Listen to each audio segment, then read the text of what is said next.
Bu kapsamda Irak ve Suriye'nin kuzeyi dahil son bir haftada 54, 1 Ocak'tan bugüne kadar ise 360'ı Irak'ın, 442'si Suriye'nin kuzeyinde olmak üzere 802 terörist etkisiz hale getirilmiştir.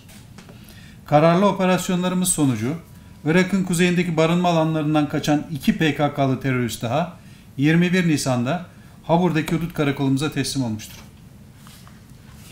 Birliklerimizin imkan ve kabiliyetlerinin sürekli olarak geliştirildiği, dünya standartlarında ve teknoloji yoğunluklu sistemlerle korunan hudutlarımızda son bir haftada yasa dışı yollarla geçmeye çalışan 6'sı terör örgütü mensubu olmak üzere 284 şahıs yakalanmış, 2291 şahıs ise hududu geçemeden engellenmiştir.